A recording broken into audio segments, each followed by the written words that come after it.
Hello there, fellow listeners of the Grinder's Verdict. Here for day 13, if I'm not mistaken. I could actually check before doing the podcast, but I'm kind of lazy and I just remembering now or trying to remember. Anyways, I think it's day 13. And it's been like 1 or 2 days since I've done the last episode, and I was like, alright, I'm kind of missing this now. I need to do an episode. And welcome. I'm Demi Grinder, and welcome to the life of Demi Grinder, which is me, obviously. And this is Grinder's Verdict, as I mentioned in pretty much the first seconds of the podcast. And if you're listening to this, you're pretty much awesome. Anyways, so recently, pretty much like yesterday or something, I found this channel by a dude called Mista GG, so Mista space GG.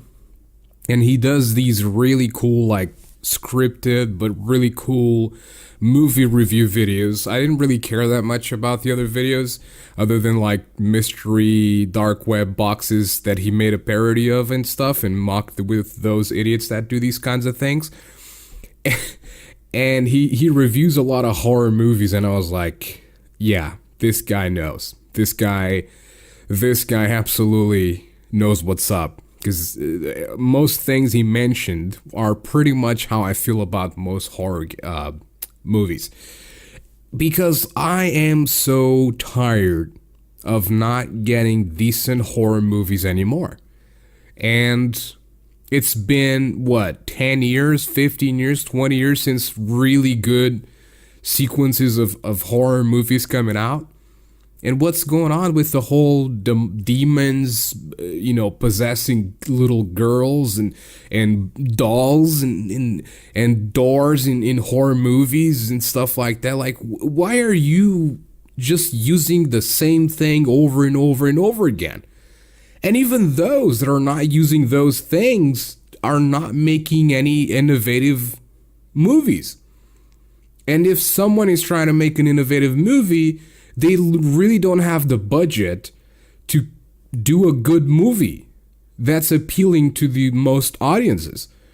So it's kind of this vicious cycle that we're stuck in with the horror genre of movies, because I feel like the producers that have the budgets to make good movies are wasting these budgets on stupid, boring, annoying stuff, like little girls getting possessed and women getting possessed and just, getting rid of their necks or getting rid of or separating their hats from their bodies in a very weird way. It's like, can we stop? Can you start, like, investing in decent ideas? Can we go back into, like, the classic slashers with really iconic characters? Like, I wrote an iconic character myself for a horror movie. I just don't have anyone to pitch the idea to. But I think it would be a really cool movie. It would basically be like, and if you're listening to this and you have any interest of contacting with me, you can do so on either YouTube channel, just look for Demi Grinder and you should find it, or youtube.com/the DM Grinder. Or just comment on Anchor or whatever other platform you are hearing this podcast on, and I should be able to get the comment. Or just join my Discord. That's probably the best way of contacting me, is join my Discord, which I'm going to be putting the link on the description to this podcast. So, basically the idea that I had was this guy, okay? And he, by the way, I'm keeping track. If anybody tries to steal my idea, right? I will sue you. You effers. Anyway, so the idea is there's this really small town with a really wealthy family, right? And they have a kid. And on one Sunday, they go to church. Really bad weather. It's like all things go crazy and stuff. Super windy and whatnot. And then on top of the church, there's like a structure with a cross, right? But the cross, and this town, this is important, but this town is close to the ocean. And because this is spent, or this is happening in like like an old time, like 100 years ago or something. The town basically has the cross with like what's the word that I'm looking for now? I forgot. But it's like iron structures that gets rusty because of the salt of the ocean corrodes the iron and corrodes metallic structures and whatnot. So the cross on top has been there for a while. So now that whole thing is really like rusty and corroded and about to fall. And because there's so much wind, that cross actually falls. And it falls right when the character's parents are entering the church. And it falls in a position that's like a diagonal position. So basically the longer part of the cross pierces through one of the parents, and then the sides of the cross, the shorter sides of the cross pierces through the other one, because you got to remember this cross is falling. The church is kind of tall, and as it falls, it gains momentum, and once it hits, it pierces because it's also spiky. Because why not? you see, come on, let's face it. You see a lot of crosses that are very spiky. They're not dangerous spiky, but they're spiky nonetheless.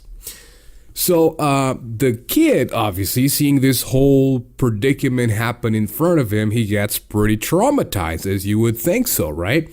So he then decides to just basically dedicate his life to get revenge on the father that was running that church.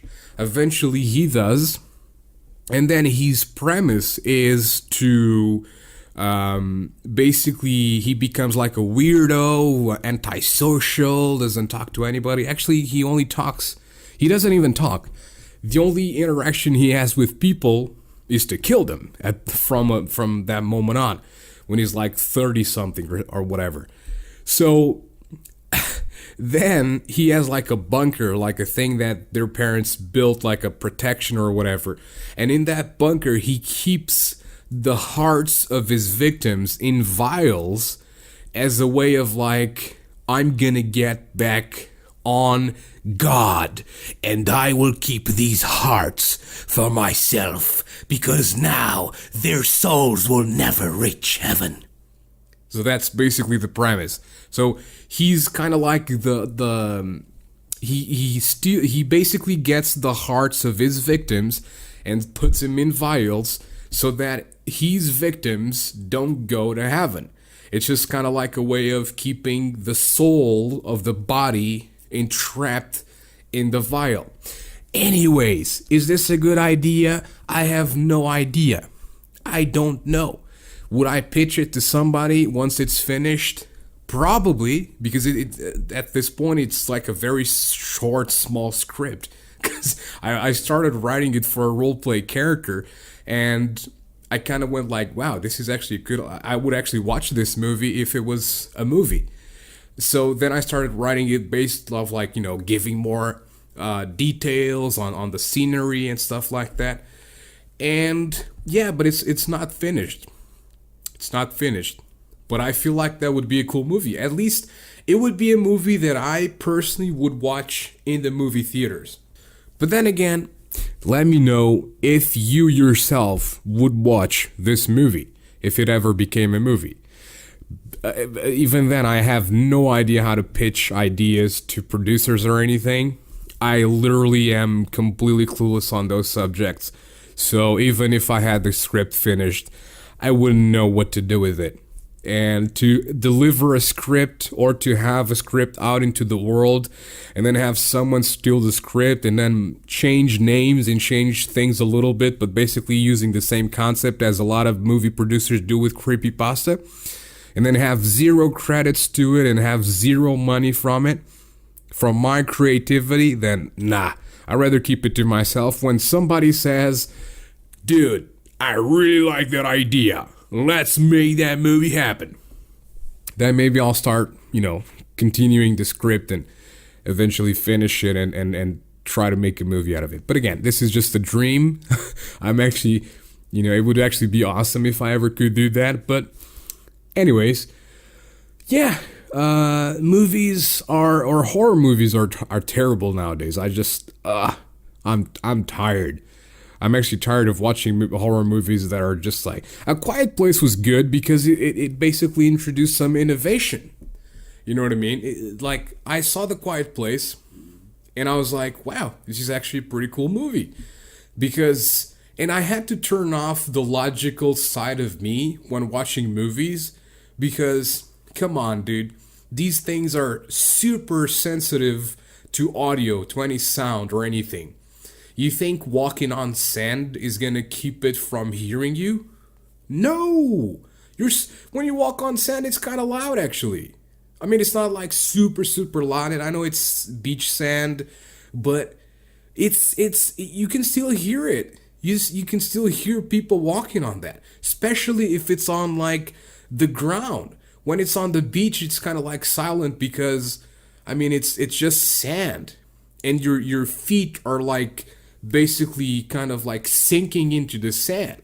But once it's on the ground, your feet are not going to be sinking onto it or in it, and then it just kind of like sort of like splatters. And it's gonna rub against the ground. So it would definitely be heard, is what I'm saying, okay? It would. And then breathing as well, like the breathing would be heard absolutely. There's no way you have a massive, well, it's kind of massive to be honest, but you have a massive monster looking for you, waiting for a little sound, and you don't hyperventilate. There's no way, dude. There's no way. And you can't hyperventilate silently either. I've never seen it. I've never heard it. When you hyperventilate, you're like...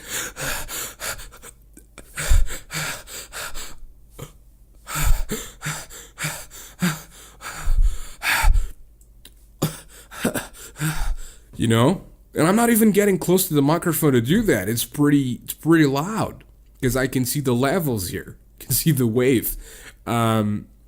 And even if you do it only from your nose, it's still...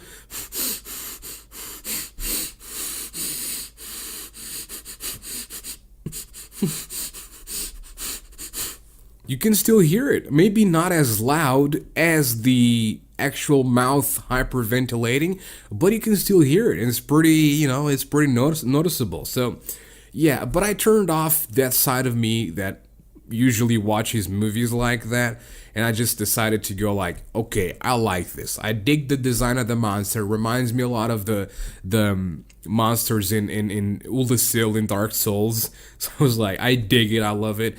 And yeah, it was an interesting movie to say the least. You know what I mean? It's like, okay, they're innovating. They're getting budget for this. So cool. And especially was the guy from The Office doing like a drama, horror, thriller thing, which was even better because you're used to that guy being the comedy one on The Office, and then boom, there you go. You have him doing a drama slash horror slash thriller. I was pretty good. I was pretty excited about that movie after I watched it. Before I watched it, I was like, oh my gosh, what the hell is this? But anyways, that's going to do it for me, guys. Thank you guys very much for listening to this one. Again, don't forget that I'm going to be leaving the Discord link on the description of the podcast. Whatever platform you're on, if you want to comment on it, actually, I would suggest just go to thegrindisverdict.blogspot.com to comment, and I'm always posting whenever I post a podcast on Anchor and any other platform. I always make a little post for each day on blogspot.com.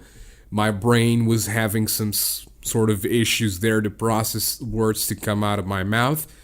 But yeah, just go onto the blogger thing, post a little comment there, talking about whatever movie scared you the most or whatever movies, kind of disgust you the most. And yeah, let's have a neat conversation, all right? You also might participate if you join my Discord. Someday I'm doing the podcast, you can talk to me and you're like, hey man, can I join your podcast for like a little conversation between you and me? I'm like, sure man, come on board. All right. So thank you guys again for listening, and I'll see you guys on the next one. Bye bye.